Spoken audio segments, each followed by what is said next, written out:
This is Dyslexic Design Thinking. For the past 25 years, Gil Gershoni has been the head of his own branding agency, Gershoni Creative. And one of the things he's passionate about rebranding is his dyslexia. In this series, Gil sits down with members of the dyslexic community for eye-opening conversations about the intersection of dyslexia and creativity, and what dyslexia can teach us about ourselves and the world around us.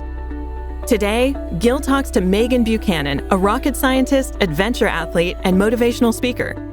Enjoy!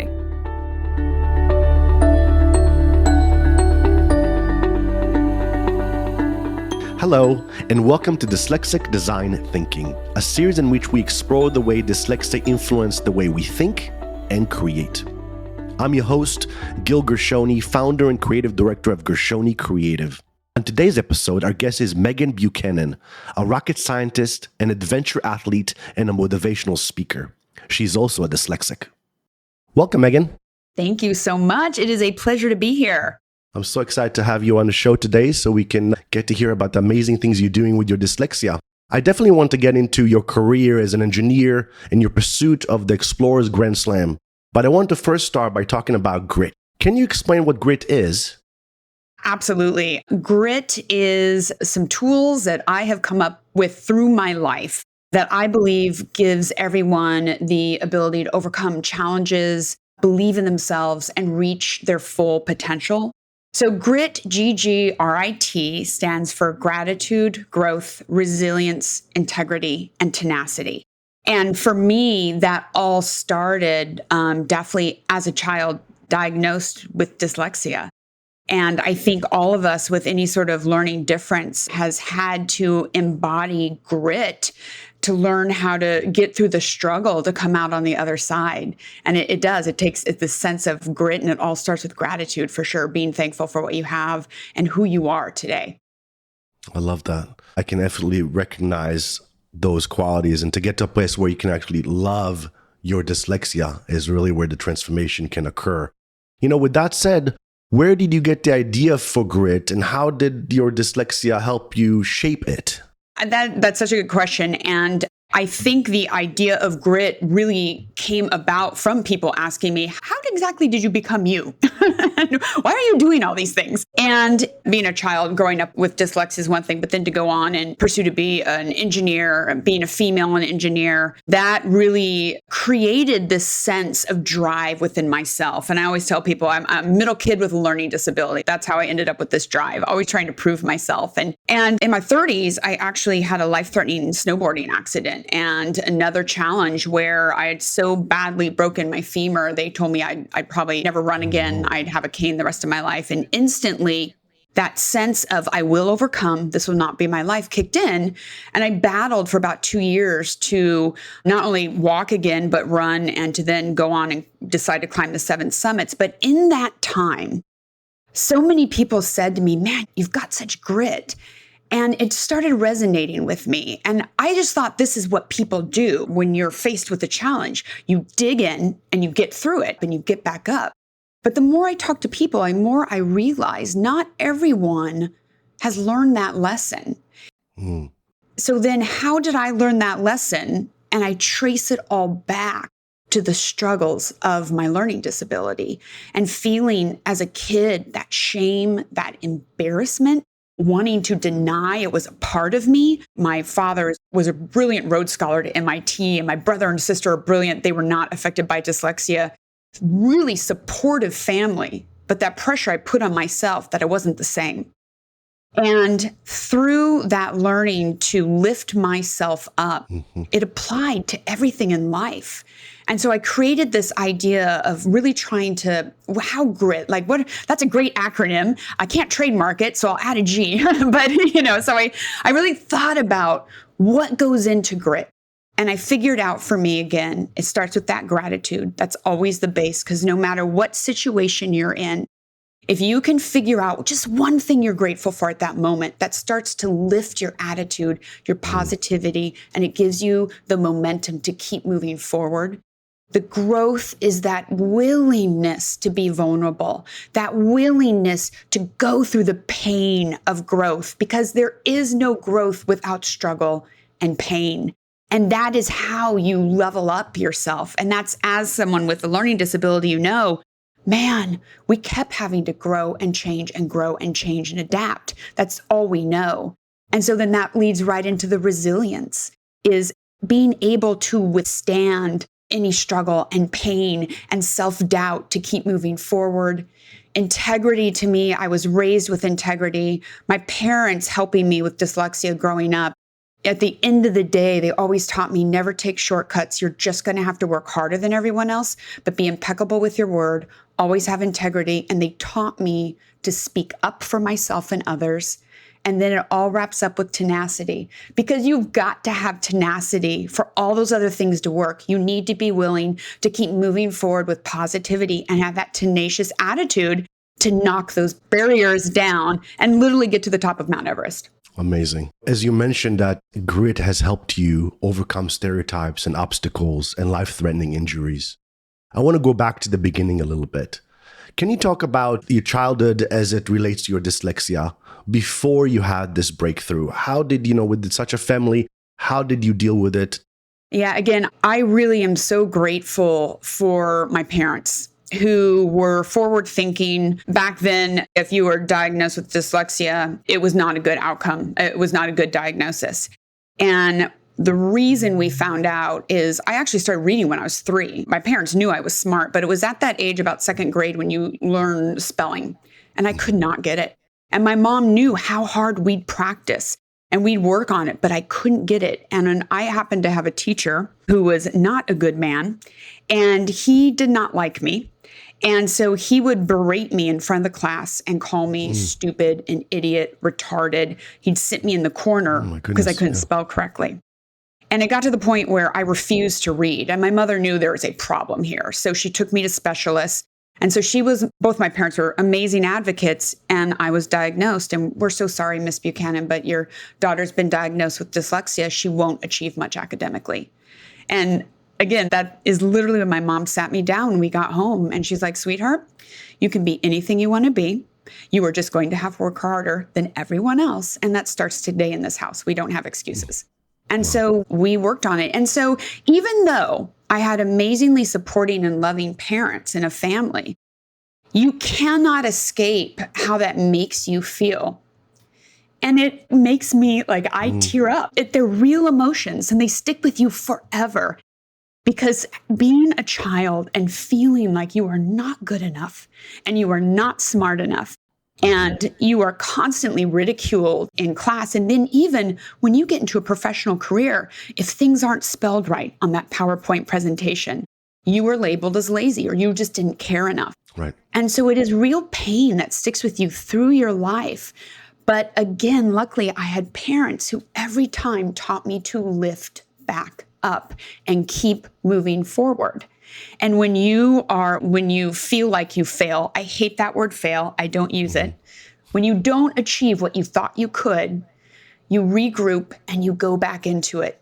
And that truly is why I believe so many of us with learning disabilities have this insatiable drive and the ability to see it through, because that is how we made it through our childhood. And the one thing in my life that really gave me such solace and such relief was the outdoors. And that was a place that I was naturally good at. It was my dad's and my thing. I could spend time with him. I was very good at hiking, or I could pick up sports really easily. That really boosted my self-esteem. And I think that outdoors and hiking was my therapy. And that has continued, obviously, through my life now. Yeah. I can definitely relate to, even though we are achieving and often overachieving to compensate for early years, as you were telling the story about those feelings, I still have those inside of me as well. And it brings tears into my eyes, both because I'm sad for that inner child that had to be dealt with labels and being called, never amount to anything and things like that, stupid, lazy, but also with that compassion and with that acceptance and with that gratitude, that contrast is what make you such a powerful and strong person that can summit anything, right? Overcome anything, I love that. I'm going to say what a gift it is to have. I'm so grateful for having that awareness and understanding how it all worked for me. And then what a gift it is to be able to go back and help spread that word to others, and especially youth that are suffering, and let them know that those feelings are normal and they're okay, and you're going to get through this. Yeah. How old were you when you were diagnosed? I was 7. Okay. So quite early. Some folks Yes. don't find out later on in life. And we know from studies and from experiences is that the earlier you can get diagnosed with your learning differences, the easier it becomes, because you can find other ways to learn, Yes. When was the first moment you realized that the outdoor was a passion for yourself? And how did that support your dyslexia? Definitely hiking with my father in Colorado. I think when I was finally old enough to go and hike all day, and I mean, I was still probably young. I was probably 9 or 10. And usually we'd all go hike as a family. And I remember there was one day, my dad was definitely not a technical mountaineer, but I can remember him always leaving to go hike and wanting to be with him. And there was one day at our family cabin and no one else wanted to go. And my dad and I, for the first time by ourselves, went, and we went all day. I mean, we probably hiked for 10 hours that day. Oh my goodness. And I just remember my father being so impressed and praising me and like, wow, Meghan, you are really good at this. And that just filled everything that was missing. All that shame and embarrassment of I'm not as smart as my brother and sister. And that moment was like and I can see it so vividly. And what's so beautiful about that is through my life then, on weekends, even through high school, my dad and I will meet up and we would go hike. And as an adult, the first time I climbed Kilimanjaro was with him. I was 29 and he was 65. And that was a dream of his to do. And I got to have that moment. And just like when I was a little kid, 9, hiking with him, we were hiking Kilimanjaro, the last high camp, and just him and I went out to see the crater. And again, we had one of those most touching moments where he just looked at me and he was like, I'm so happy right now. My life is full. I'm so proud of you and your brother and your sister. I need you to know that. And it was a beautiful moment. And unfortunately, non-related, my dad passed away 2 years after that. And that memory though, and those moments with him. And again, that goes back to that parental support. Mm-hmm. I'm so grateful for giving me the courage to keep pursuing and be who I am today. Yeah. What a moving story, because to being seen is what we all want at the end of the day. Yes. And to be seen by somebody that is inspiring to you, and obviously your family, your father, and to be able to see him see you and you feeling fully seen for who you are. And it's a beautiful gift. Often we talk to students and parents in different levels, university and others, and dyslexia is so difficult. I have so much shame and so much embarrassment. And it's, how do you find that sort of gratitude? How do you find that stuff that gives you, that inner strength? And the first question is, what do you love to do? What gives you joy? And what do you do that the rest of the world sees your magic and your gift? And that's usually a really great place to start. And then becomes addicting because you want to do more and more of it. And it's true. Yeah, I mean, so that's true. Yeah, I'm obsessed with these kind of things these days. It's so true. Jumping ahead now, and Everest, I honestly thought, okay, after I summit Everest, which is a lifelong training and planning, when you finally get to the point that you say, you know what, I've got a good shot. I think I can do this. That's years of skills building and training. But I remember thinking, once I climb Everest, I would be so much more relaxed. I can pull back a little bit. No, I'm even more like, okay, what's next? What's on the line? I need to move faster. And so I'm like, this is just who I am. Yeah. Mm-hmm. Well, eventually as you were growing up, obviously you channeled your energies into engineering and adventure. Which came first as you look back at it? That's such a good question. And as I'm building GRIT and get asked a lot of these questions, I'm really digging deep back into my soul and how did this all happen? And I'm going to be honest, I really think I went into engineering because my father was. I was such daddy's girl but I loved space too. I loved space. And there probably was a little element of it, of people telling me I couldn't do it. And so I enjoyed it. I enjoyed the pursuit of it-ish. School was very, very tough. College was very tough. High school was not so bad. I went to class, I listened, I got A's. I'm, again, we're smart people. We just don't test well necessarily. That's right. So, That's right. yeah. But college was a whole nother level of testing and reading. That was very difficult. But I also knew that I wanted to make this happen. The outdoors was always my joy. That was my passion, my therapy, my release. And so I always just kept those things hand in hand. I don't think I realized I was balancing, but that's exactly what I was doing. So as I went through engineering, and even as a young engineer, I struggled. I did also realize I'm not super crazy about this. But then I really needed to look deep and accept who I was and find the skills I'm good at. And once I did that, then really my engineering career took off and brings me much more joy now. So again, it's kind of just being willing to grow and go down that path of discovery to figure out where you find happiness, where your skills are, and really play to those. Yeah. You told me a story about your team giving you a nickname of the Fire Chief. Where did that come from? Tell us a little bit about that. Oh, man. Yeah, my skill set. So at a couple companies I've worked at, I definitely eventually get some sort of nickname like the Fire Chief. And it has become this thing where any project that is in trouble, red, it's way over budget, it's behind schedule, it's a very tough spot to be a project leader. And most wiggle out and be like, I'm done. I can't do this. It's too much.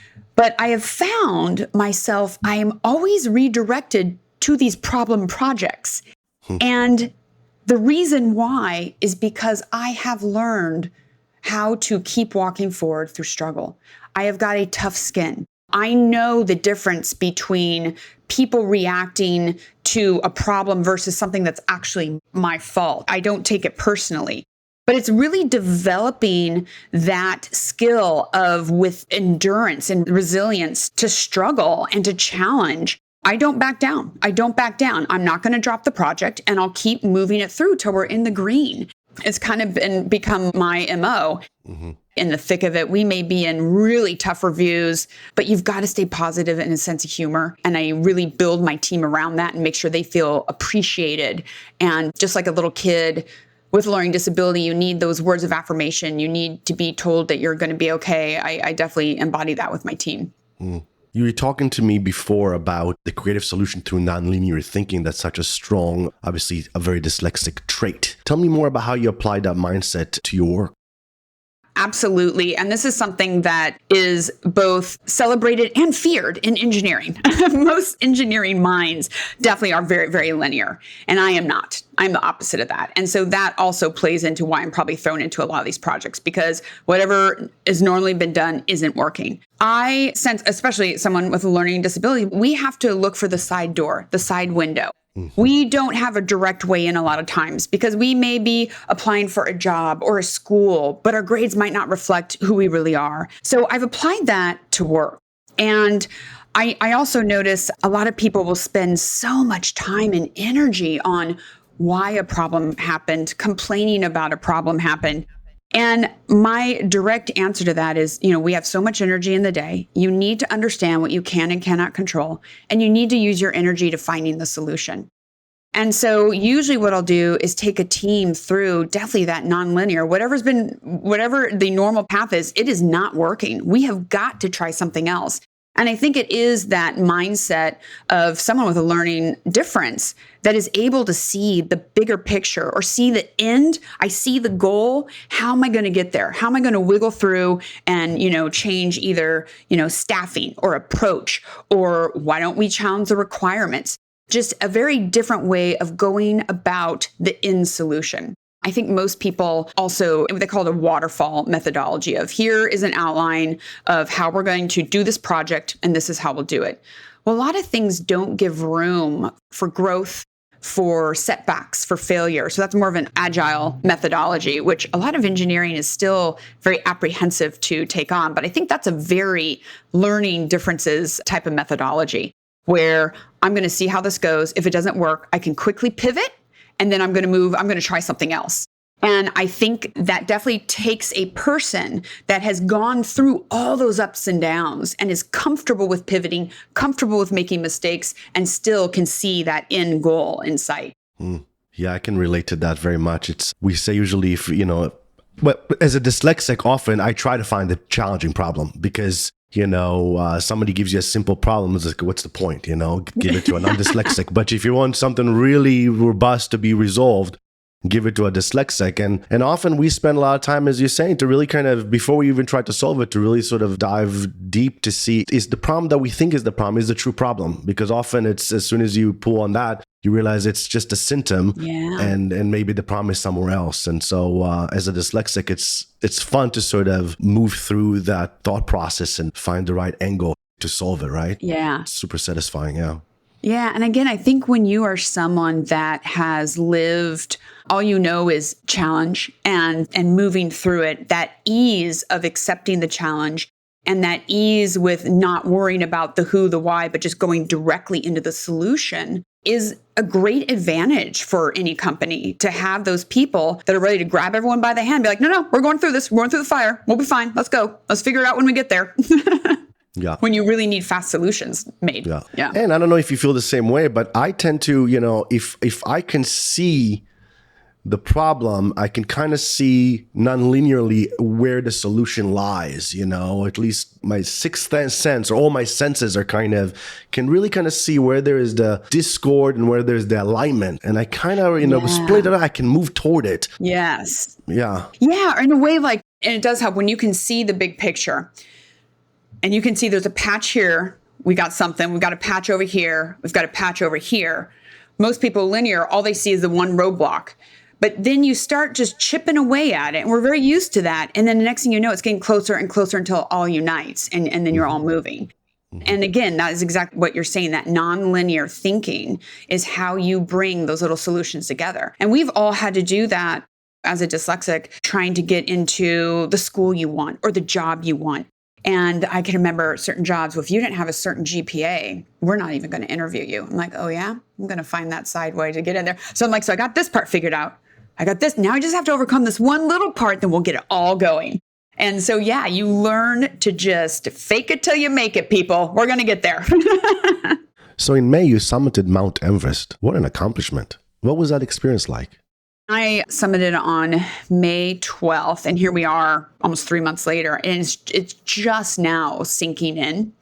It takes a while. It takes a while for those sort of things, especially because it was such a long journey to get there as well. Like I said before, to get to the point where you can consider climbing Everest, you already have so many years under your belt, well, you should at least, of climbing, getting better, all sorts of training, different things. And for me, actually, I was set to go in 2020. And 2 weeks before I was set to leave, that's when COVID happened. And so mountain shut down, and I trained an entire year solid. I mean, training before, but I mean solid. They say you should be in Everest, or you shouldn't be in the best shape of your life. You should be in Everest shape. So once you're in the best shape of your life, then you need to kick it up a notch for Everest. And so there's only a 2-week window, generally 2 to 3 week window in the year. So if you miss a trip, you got to wait another year. So I had to train another entire year. So I went in 2021. We were just getting I just got vaccinated. I was on the mountain for 7 weeks, and that's acclimatization. So it takes a very long time. We had a late weather window, and we were ready hours from going for summit bid, and all of our climbing Sherpa got COVID. Everything canceled, ordered off the mountain. We were done. So I had to train an entire another year. And so you talk about what I love about mountain climbing, and then being able to talk about grit and learning disabilities or anything, the analogy, because when you want something, you are going to get knocked down and you've got to get back up if you want it and keep working. So I trained another year, and I just went this spring, and it was a beautiful experience. Almost like last year, there were cyclones, there was COVID. This year, things just slipped into place so easily. It was, as Lady Everest said, you know what? This is your year. Come on in. And we had a wonderful early weather window. I was up and down within about 5.5 weeks. It was amazing and very chaotic at the top. It was the first day that everyone could go. So I wasn't going to take a chance. And so we all went. So there were a lot of people. I wish I'd had a little more time, but that's okay. But what really struck me as the lesson from this climb and this journey was that moment during Summit Bid where you go base camp to camp 1 to camp 2 to camp 3 over a couple of days. Camp 3 is when you get on oxygen. Camp 3, you get up very, very early.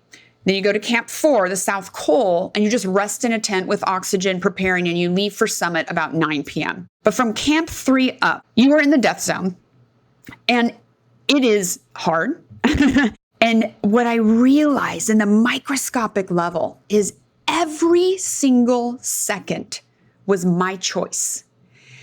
I had the choice to keep moving. I could have turned back at any time, but all that preparation, all that time, it was exhausting. We didn't have sleep for like 3 days, but it was my choice to keep moving forward. And that was so empowering to me. And it's something that I definitely have carried off the mountain with me. And so anyone I talk to that is really complaining about a goal that they're reaching, and I'm like, you have the choice. Turn the narrative around. Make it your choice. You want to do this. If you don't want to do it, don't do it. And giving yourself that power to move through struggle is a really pivotal moment, I think, for anyone to learn. Wow.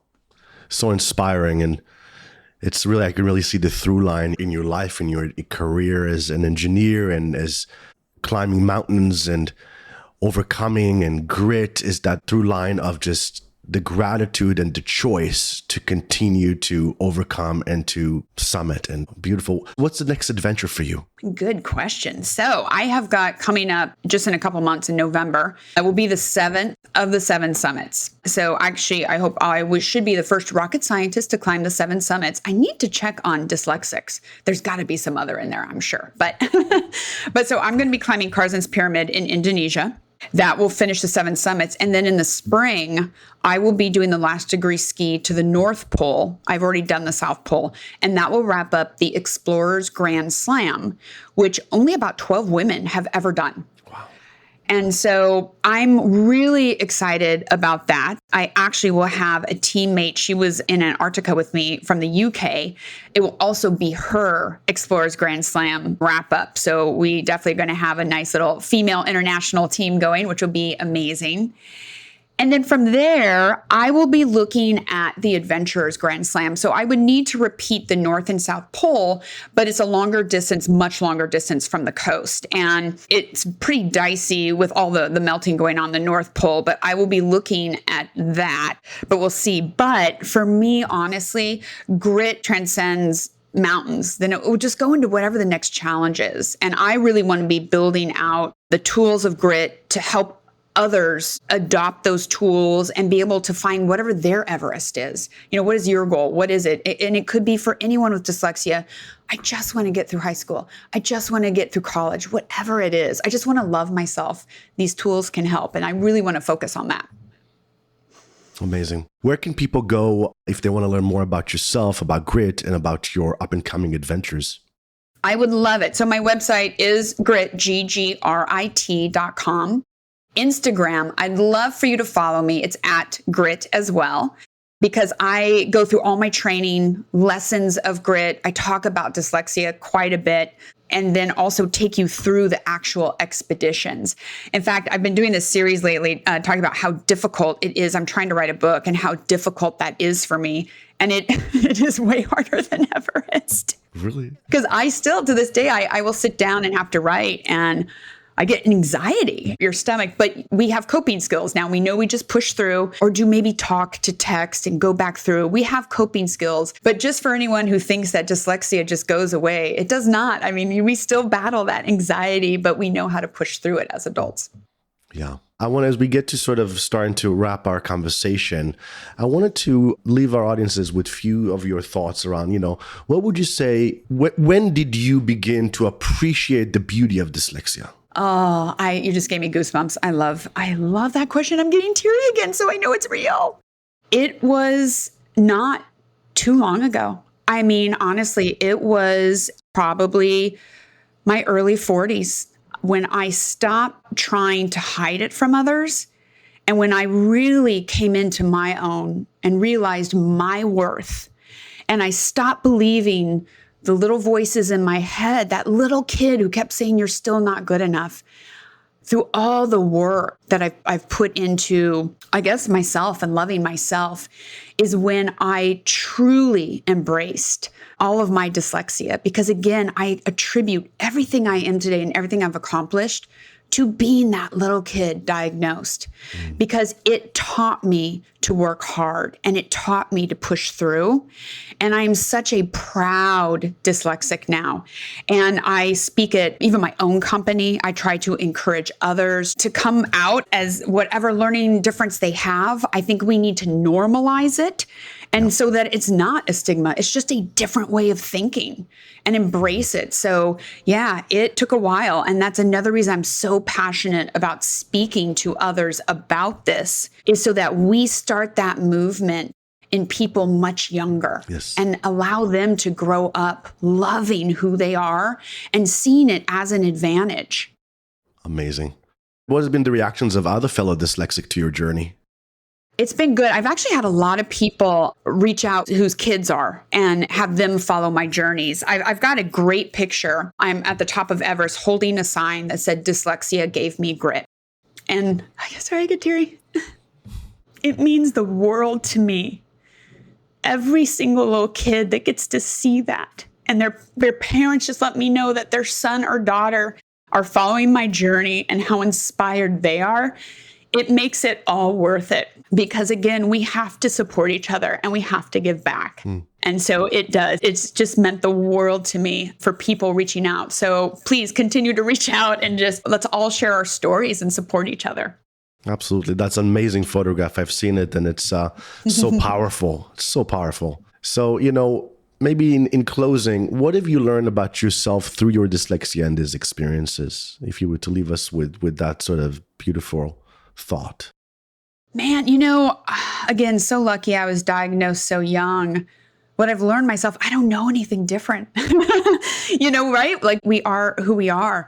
But like I said before, I completely attribute who I am today as an engineer, as a woman, as a mountaineer. It is all because of my dyslexia, giving me that drive and that grit and pushing me to reach my full potential. And what might have started in my younger year is trying to prove myself to others and myself that I'm good enough. I am good enough to myself, and I'm finally to that point. But who I am now is just limitless. And that is because we learned the struggle and the challenge so young with dyslexia.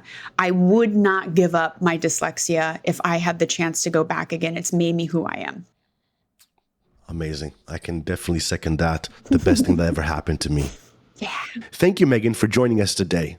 For those of you who are interested in following and supporting Meghan's climbs, please visit her website at grit.com. That is GGRIT.com. I am Gil Gershoni, and you've been listening to Dyslexic Design Thinking. If you enjoyed our conversation today, be sure to subscribe to this series wherever you get your podcasts, and follow along on Instagram at Dyslexic Design Thinking. You can also drop us a line at dyslexia@gershoni.com to receive our monthly newsletter and learn about our upcoming programming. Dyslexic Design Thinking is produced by Gershoni Creative. Until next time, be well.